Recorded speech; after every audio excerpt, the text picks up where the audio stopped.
ये अफसोसनाक वाक़या जो ही पेश आया है, फ़ौरी तौर पे हम सब लोग यहाँ अस्पताल में मौजूद थे। इस वक्त हम जनरल अस्पताल में हैं। मेरे साथ ख्वाजा इमरान नज़ीर साहब और हमारे सेक्रेटरी नजम शाह साहब भी यहाँ पे मौजूद हैं।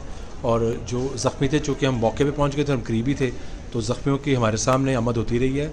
MS और उसके साथ जो हमारे प्रिंसिपल थे और नौजवान डॉक्टर्स थे, नर्सरी थी, प्रोफेसर सारे फ़ौरी तौर पर पहुँच गए थे। तो जहाँ तक यहाँ के इस अस्पताल का ताल्लुक है, 29 ज़ख्मी यहाँ पे एडमिट हैं, जिनमें 9 की शहादतें उनके अलावा हुई हैं। इसके अलावा जो बाकी अस्पतालों का हमारे पास जैसे इतला है, उसमें एक प्राइवेट अस्पताल में 1 डेथ और 14 ज़ख्मी हैं। जना अस्पताल में 13 शहादतें हैं और 6 ज़ख्मी हैं, और उन 6 ज़ख्मियों में 1 क्रिटिकल है। सर्विस अस्पताल में हमारे पास 2 रिसीव डेड हैं, तो टोटल ये 25 अमवात हैं, 25 शहादतें और 49 ज़ख्मी इस वक्त मुख्तलिफ अस्पताल में मालूम है। और जितनी भी कोशिश की जा सकती है डॉक्टर की तरफ से, नर्स की तरफ से, हम पूरी कोशिश कर रहे हैं। ऑपरेशन की जरूरत है उनको ऑपरेशन किए जा रहे हैं, जिनको ब्लड की जरूरत उनको ब्लड दिया जा रहा है। तो अल्हम्दुलिल्लाह अस्पताल के हवाले से हमारी पूरी जो कोशिश कर सकते हैं वो हम पूरी कोशिश कर रहे हैं।